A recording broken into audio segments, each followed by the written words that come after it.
What it is, what it is. Welcome to So Big Movies. My name is Len Archibald and welcome to the Blaxploitation Hour. Oh my god, this movie! This movie is a fucking miracle. Like a newborn given a 10% chance of living and saying, fuck you, I'm gonna live until I'm 108 and I've been chain smoking since I've been 16 years old. Whew! Let's do this. Abby, from, of course, American International Pictures, should have no business existing. And technically, it doesn't. But here I am talking to you about it anyway. So what gives? Abby was directed and produced by William Girdler, an exploitation filmmaker who often worked in the horror genre with titles like Grizzly, Three on a Meat Hook, and The Manitou under his belt. Girdler also directed the Blaxploitation flick Sheba Baby with Pam Grier. Abby may be his most notorious film for, well... of God. Damn it. Father. Hold her firmly. But this movie is so fucking bonkers at the same time. Its final exorcism scene takes place in a goddamn nightclub. This is the proto-Exorcist 2, The Heretic. It was horrible. Utterly horrible. And fascinating. Abby was released on Christmas Day 1974, exactly 1 year after The Exorcist hit screens, made a quick $4 million at the box office and bounced. The film, if you couldn't tell, found itself ensnared in a pretty publicized lawsuit between AIP and Warner Brothers, as The Exorcist opened to commercial and critical acclaim 1 year prior and put together the case that Abby went full Chegg.com and was a plagiarizer of the highest order. Warner Brothers took AIP to court over the accusation and won. The verdict, along with an ongoing battle over who actually owned the rights to the film, got Abby pulled from all circulation and was seemingly lost forever, until the power of the internet showed that it could do more than house all of humanity's pornographic kinks, and old copies of Abby appeared on sites like YouTube. Hey, I'm on YouTube. Am I gonna get possessed? Only one way to find out. We open with some funky music courtesy of Robert Ragland, a versatile composer from Chicago who took a chance on himself, leaving a career in advertising to chase his dream of being a Hollywood orchestrator. He would end up scoring over 60 feature film and television specials, spanning a 40-year career, composing for Grizzly, Cue the Winged Serpent, 10 to Midnight, A Time to Die, which he collaborated with Ennio Morricone, Wonder Woman, and Tarzan. He was also the conductor for television specials like the Emmys and the Oscars. There's nothing inoffensive about the score for the most part. It's just moments like this clearly do not belong in a movie about demon possession. But I guess Blaxploitation? So let's get uninspired chase music for an Exorcist knockoff? Sure. Also, it looks like Pazuzu already got a hold of the print and vomited all over it.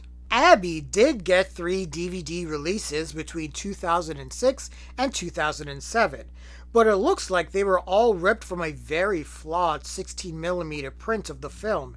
And man, that, along with the music and the film's 4x3 frame, already makes this a weird sit.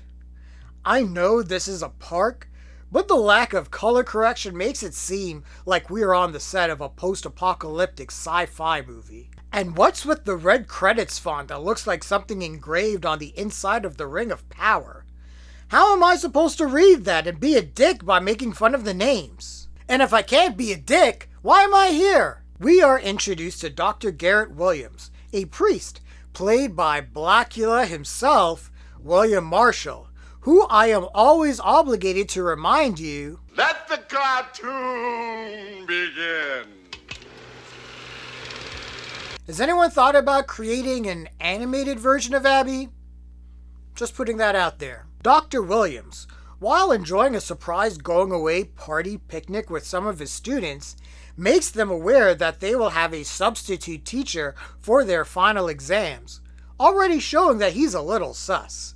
What professor ditches his students during finals when he's needed the most? No substitute for you, Dr. Williams. You're the real thing. Oh, it's gonna be that kind of movie. Not even a minute in, and the movie is already possessed with all the jump cuts. You know, with a little luck, I'll soon be visiting a cave in Knock where the Eshu cult used to practice their rites. Dr. Williams explains that he has been studying the Yoruba religion from Nigeria, and instead of being a good professor to be there for his students, he is instead going to Nigeria on an archaeological dig to find the resting place of the god Ishu, which just sounds like someone half-assedly sneezing. This sets up Dr. Williams as our Black Swan Sadao. It is at this point through the powerful power of powerful exposition that we learn everything about Dr. Williams, who has more accolades than most Navy generals, it seems. A worldwide traveler, an archaeologist, a humanitarian with a doctorate in theology, with a PhD. Ben, it's getting a little thick and a little heavy. That's foreshadowing of all the whipped cream Abby will be throwing up. Come on, open up the present! Also, one of the students really wants him to open his present.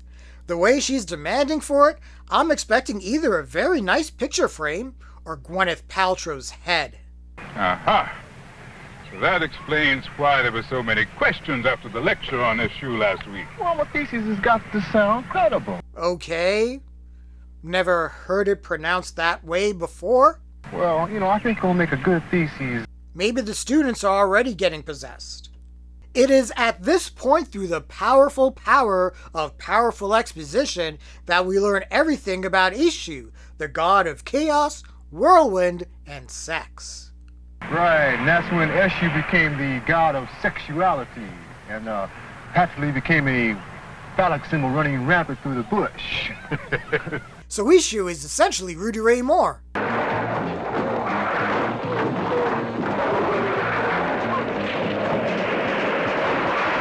And somehow, this also turns into an episode of The Electric Company.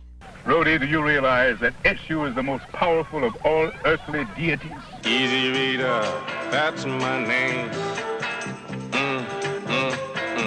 And I know you believe all this, Dr. Williams, but I can't. You know, Ben, you remind me of my son Emmett. He's something of a skeptic, like yourself. I want you all to remember that line, because it is literally going to haunt this movie.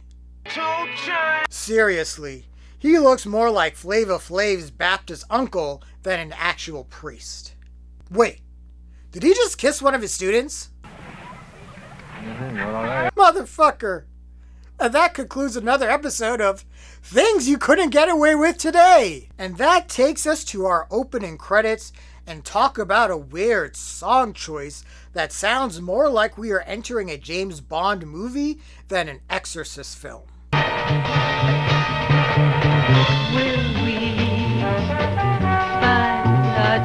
And again, that red text is nearly impossible to read. So much so that you can barely see Carol Speed's introductory credit. Which is a crime, because Carol Speed is fucking awesome in this. And we will get to her. But first, we arrive in Nigeria, and we should have known what we were getting ourselves into driving over a river of blood. Again, the lack of color correction. We end up in one of the darkest and most claustrophobic caves in movie history. This place looks like someone designed the hedge maze in The Shining underground. Big game hunter Dr. Williams, similar to Max von Sydow, is engaged in an archaeological dig and unearths a puzzle box out of a block of ebony that really looks like someone's LSD-tripped woodworking project. The distinguishing characteristics, the hair in the shape of a coxcomb, the erect penis. Such a random thing to laugh at. And I do want to point out that The Exorcist did not have any dick joke tomfoolery that we have here. Upon discovering he has unearthed the box that does celebrate Ishu, Dr. Williams does something that normally only stupid white people in horror movies would do. You are a priest and believe in deities, good and evil. You find a box that houses an evil demonic god. What do? Do you open it? What kind of a movie is this? Of course! So we officially have Abby to blame for all of the locusts in Exorcist 2. While there are some flourishes that could be stretched to say that Abby may have some of the same DNA as The Exorcist, but it's not the same movie, it is this scene that makes it very clear what they were doing with the insert shots of Eshu. Exactly the same jump cut technique that was employed with shots of Pazuzu's face in The Exorcist. And I wouldn't be surprised if this was the exact moment Warner Brothers won their lawsuit. The demon continues to scream at a house, where we are introduced to Pastor Emmett Williams, played by Terry Carter, Colonel Ty on the original Battlestar Galactica, his mother-in-law Mama Potter, played by Juanita Moore, who was just the 5th black person in history to be nominated for an Academy Award for her work in Imitation of Life as Annie Johnson, and wife Abby, played by Carol Speed. Carol Speed started performing at a young age, participating in shows like The King and I. Speed holds the distinction of being the first African-American homecoming queen in Santa Clara County and was one of the first African Americans to receive a scholarship for the American Conservatory Theater in San Francisco, California. Speed began her career in show business as a backup singer for Bobby Gentry and started her television career in 1970, landing a minor role on the NBC series Julia starring Diane Carroll. Speed would appear in shows such as Sanford and Son, The Psychiatrist, and Days of Our Lives. Her feature film debut was in 1972's The New Centurions, in which she portrayed Martha, a prostitute. Speed would later appear in other blaxploitation films like The Big Birdcage, alongside Pam Grier and Sid Haig, and opposite Max Julien in The Mac before starring in Abby. And say what you will about this movie, but Carol Speed is one half of the main event. Apparently, Abby and company were benefactors of a new house, so they start to move on in. Move on up? Are they on the east side? Abby's brother, Detective Cass Potter, played by the awesome Austin Stoker, who most John Carpenter fans will recognize as Lieutenant Ethan Bishop from Assault on Precinct 13, arrives to, well, do what most police officers do in the 1970s. We're making your deacon slave for you. Be absolutely fucking racist. He always wants time. Give me time. Give me time. You know? You can see that Abby is a fun-loving gal who only wants to make a Real home for Emmett. You know, the kind that he's going to be proud of. But it ain't the size of the house that matters. It's the love that makes any place a home. Tell that to Eshu and his erect penis.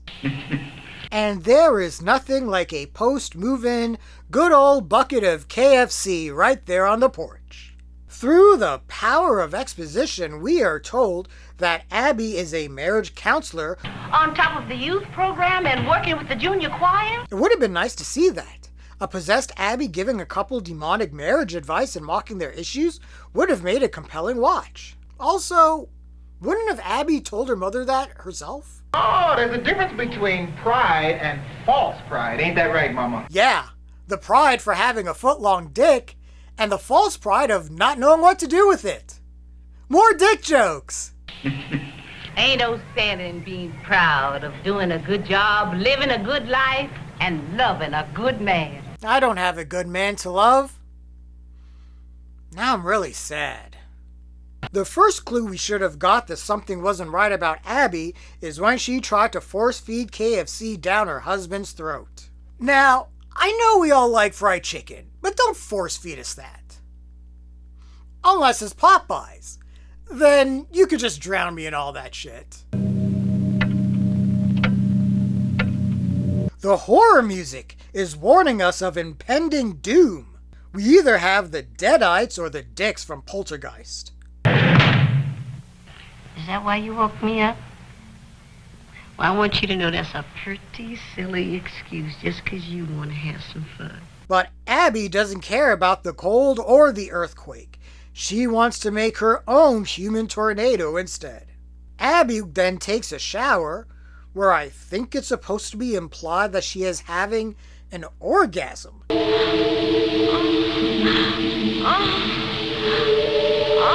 But her hair isn't getting wet, and oh sweet Jesus, it's the iceberg that sunk the Titanic.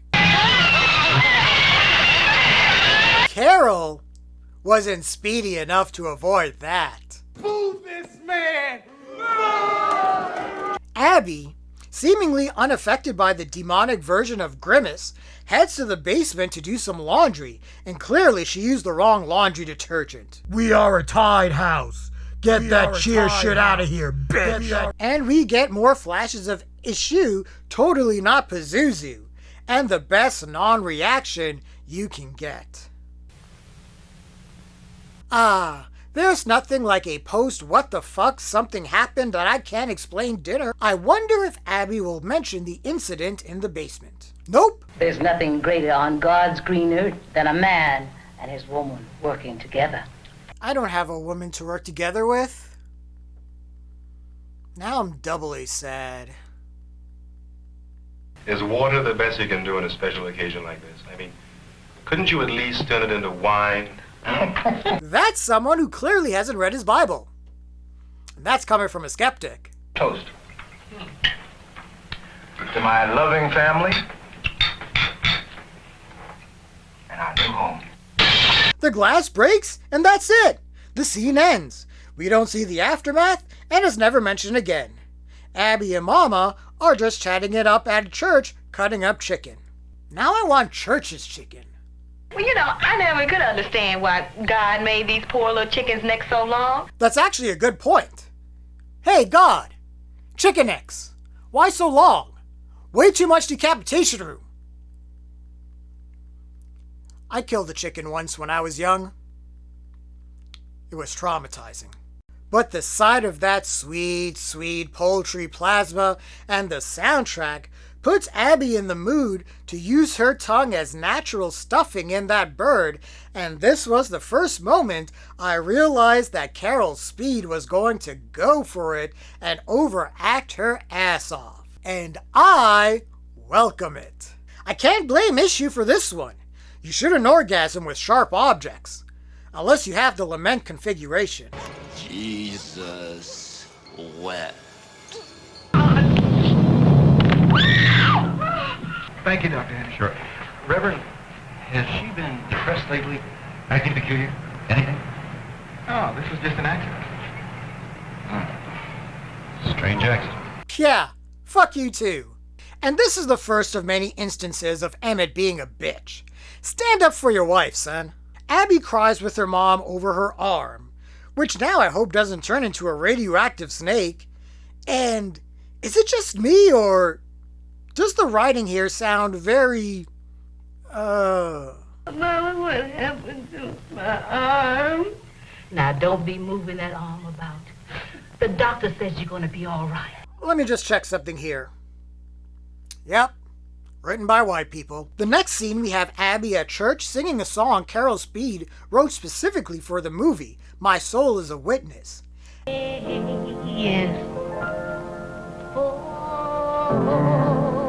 And I don't know why, but this dude with his "oh God, get me the fuck out of here" body language slays me. We also have the guards from One Flew Over the Cuckoo's Nest in the choir as well. That's 2 references to my Curse 2 retrospective with my sister and my brother-in-law.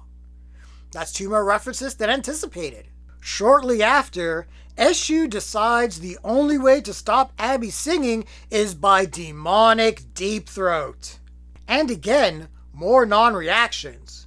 Like she just looks more annoyed than concerned. Come on, Christians, do better. Not even her own husband rushes to Abby's aid, which sort of sets the stage for what's coming for him. This is the 5th sermon she's interrupted this month. Abby hulks out and knocks down her first of many victims, and this church couldn't care less about what's going on. Abby, you got a little something on your... In Nigeria. Go ahead, please. Father? Emmett, because he's a bitch and can't take care of problems on his own, instead calls Daddy for advice. There are two problems going on here. One, Emmett is being horrendously vague about Abby's behavior, and two, it sounds like Dr. Williams just doesn't give two shits with his condescending advice. It's probably the strain she's been under, what with all the church and community activity. Now I say that, but it has to be noted that William Marshall infamously hated this movie and was very vocal because he had been promised script revisions that never materialized. All the stuff about the Yoruba religion, that was all added by Marshall. So all the stuff in this film that makes this movie not like The Exorcist weren't even created by the creators of this movie. I could see how Warner Brothers won the lawsuit. Come to Homercles. O ye daughters of Jerusalem, let me kiss thee with the kisses of my mouth. I've always been curious as to what dirty talk in Old Jerusalem sounded like. I want to know why you call sex love. Just an animal lust, isn't it? She's technically not wrong. I'm not your hoe. Well, that escalated quickly. That escalated quicklier. I will say this, Eshu is the most fun of all demon possessors. A distraught Emmett meets with Cass to dig some dirt on his wife's mental health history through her brother. Crazy things, you know, act a fool. Say something about drugs. Can they change a personality? Hey, what are you driving at? And Cass is leaning in, like if you insinuate my sister was a junkie, your next sermon will be your obituary. That's my sister you're talking about. Then it must be something else. Poor Emmett. He's not the smartest movie character. Abby seems to lead a small Bible group. Hi there, Pastor. Where I think she just realized Emmett's been having an affair. Suddenly, Abby's been hit with the holy ghost of Digma's past, present, and future. I'm gonna take old Long George upstairs and fuck the shit out of him. Fuck me! Fuck me! No, they're still two different movies. Okay, remember the line from Dr. Williams suggesting that his son was a skeptic? Before that bit of exposition, we weren't yet aware that his son was also a pastor. So Emmett is a man of faith who believes in God and evil, heaven and hell. And he literally asks, Whatever possessed you to do a thing like that? Oh, God. Help me, man. No, don't do that. And frankly, because Emmett is a mental Neanderthal, Abby beats the fuck out of him. And I think it's implied she rapes him? Or she raped the actual movie. Meanwhile, on the set of every Italian zombie movie ever, we have the organist from the church come to visit. Wiggins isn't your name, you damn liar. Apparently, Abby is having a hard time finding out who Emmett's real mother is. So that your visit is not a waste of time. Now let's play some games in rhyme. Who knew Abby would be the first female rapper in history? And Abby is absolutely nuts going around the merry-go-round. And I just want to give a shout out to Bob Holt, who played the voice of the demon. Bob got into Hollywood as Octavius Caesar in Julius Caesar before getting into voice acting in such works as Bedknobs and Broomsticks, several animated specials with Dr. Seuss, and the animated film version of Charlotte's Web. Holt also created a library of stock roars that would be used for years. Abby goes world star on The Organist, and M. Night Shyamalan's The Happening tags in to cause her to have a heart attack, while Abby foams at the mouth. You're going to get together. Apparently, Ishu likes to cosplay as the Amityville house, and Emmett arrives just in time for an awkward freeze frame. It's all very unusual. The movie? Goddamn right. I love how offended the psychiatrist gets from Emmett just inquiring if her prescriptions may have side effects. Absolutely not. The medication I prescribed for her was perfectly safe. We do knew absolutely nothing about mental health in the 70s compared to now. Because, Reverend, I'm afraid your wife's problem is out of my field. The doctor telling the pastor what is happening is out of his field. Emmett is the dumbest priest ever. Meanwhile, according to the edit, inside the biggest and most advanced hut ever, William Marshall is still rocking that massive chain like a straight G. I absolutely love that while poor Emmett is crying on one end, William Marshall's voiceover is saying, let's get this call over with. He may have killed someone. God. Damn it, M. Night! Stop crashing your movie into ours. That leads us into the same testing scenes that we see Regan go through in The Exorcist. I'm sure Warner Brothers was like, Exhibit B. Or Exhibit M by this point. My child doesn't need a psychiatrist. Yeah, at this point, she kinda does.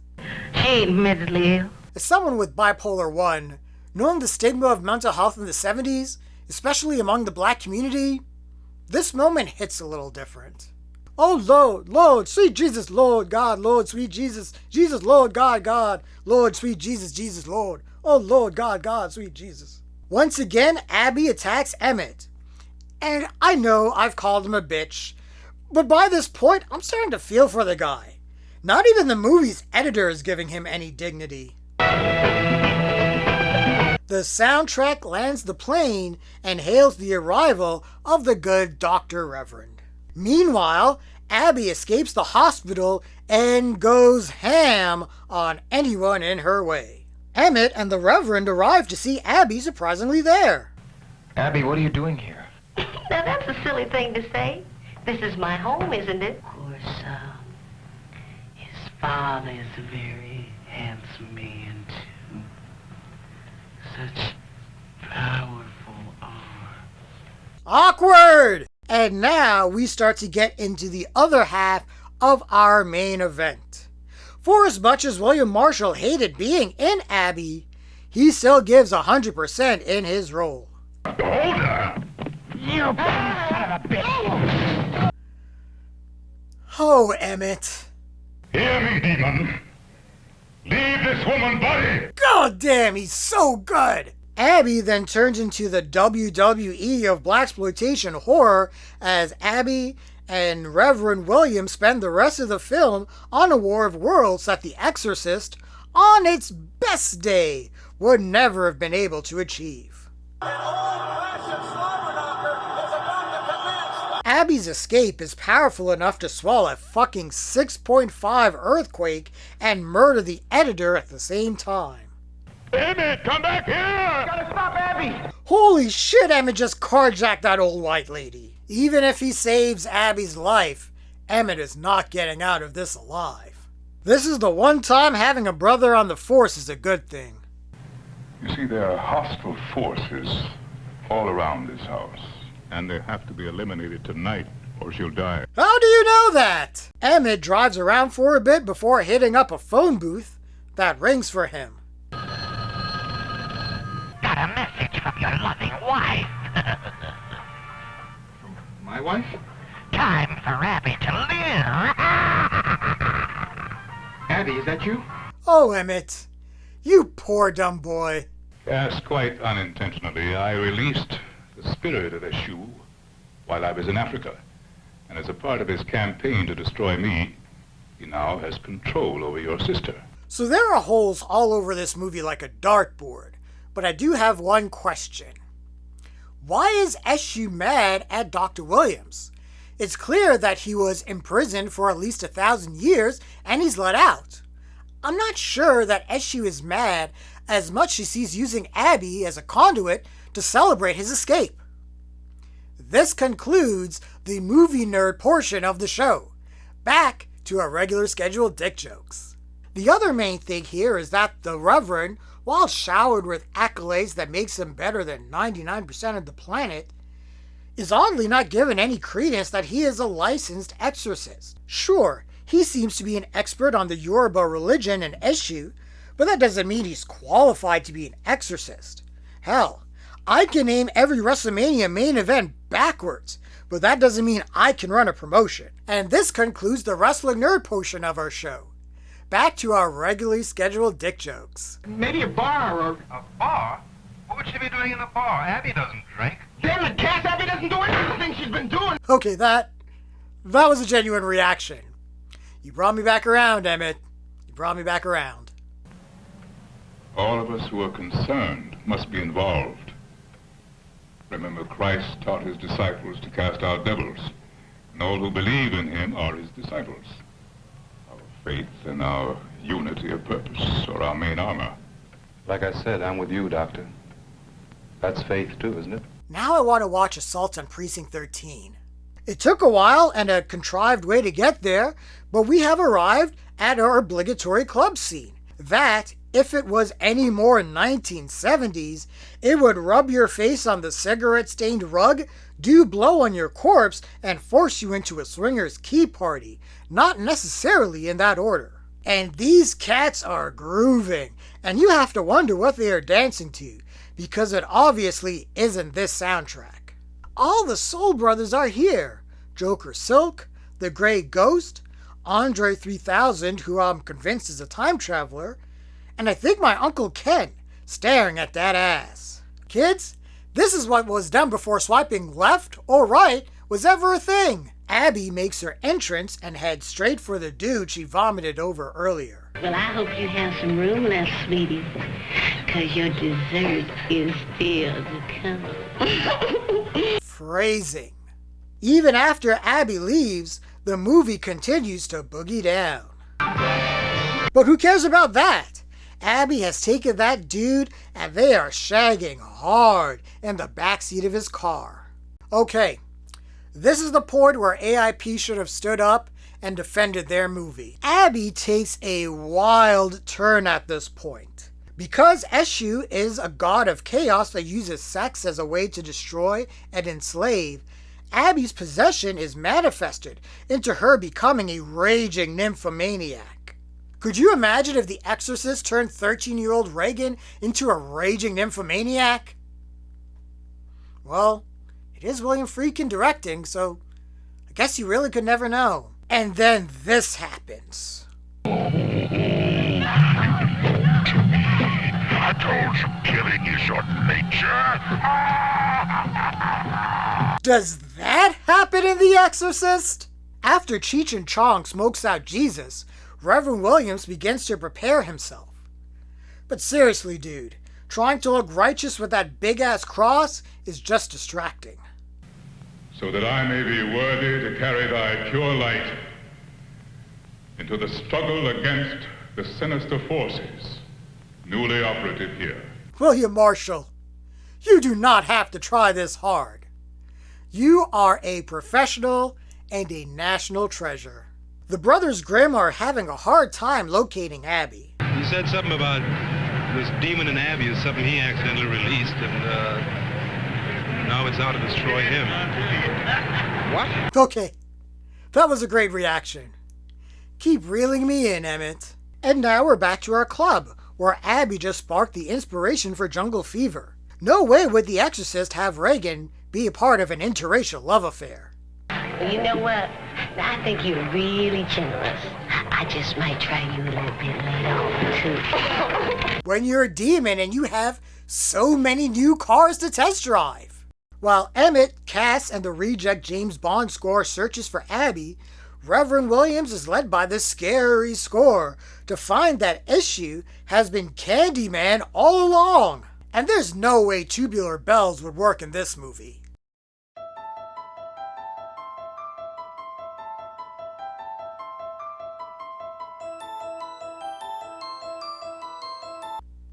Huh. That actually did kind of work.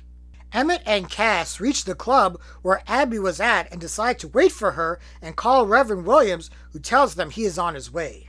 Listen, I'll get in the cab and come right over. Say, can you do it in a place like this? Well, actually, we have no alternative, do we? Also, the Exorcist didn't have their exorcism scene in a bar. You want to see how an exorcism is done in a bar? Oh yeah, we gonna get a groove on first. Abby comes back down from her vanilla sundae and... going off by what happened to the first guy she jumped on, I assume White Boy's dead too. So Abby is probably a serial killer too. Not in The Exorcist. Abby grabs a Village People cosplayer and Ice-like Daddy to the dance floor, while the Reverend looks bored out the window. Seriously, I think this movie has more in common with Exorcist 2. Emmett finally finds Abby, and he doesn't really help his cause here.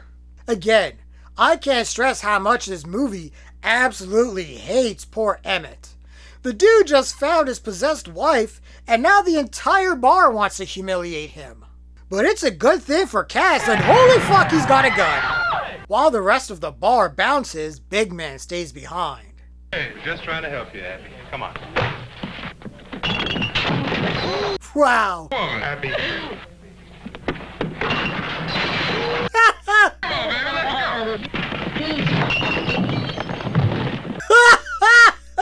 You just stay there.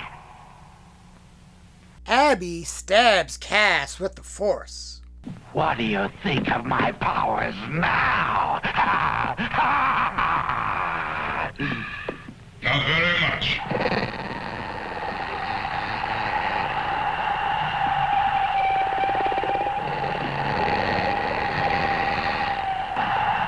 Hello, motherfucker! And ladies and gentlemen, it is time for our main event.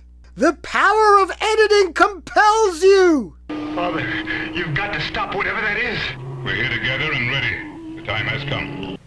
So that we may be worthy to carry your holy light into the struggle against the forces of darkness. Darkness? Bullshit! Emmett? Emmett, thank you. You saved me from that awful demon. I'm all right. You can let go now. No, Emmett, don't do that. Hear only my voice. Oh, wait. He was actually smart. Well, that was anticlimactic. Trying to Holy steal Spirit. my powers? Why would I need your power?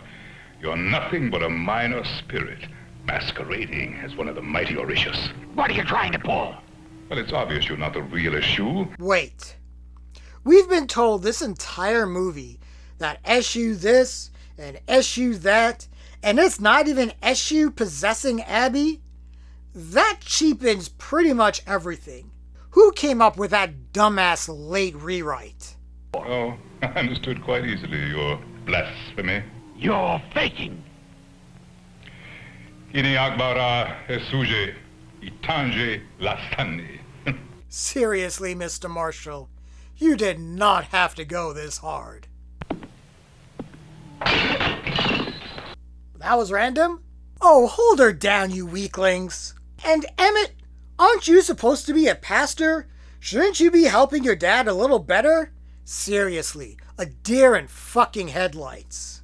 You know, Dr. Reverend, you could have done all that before you began.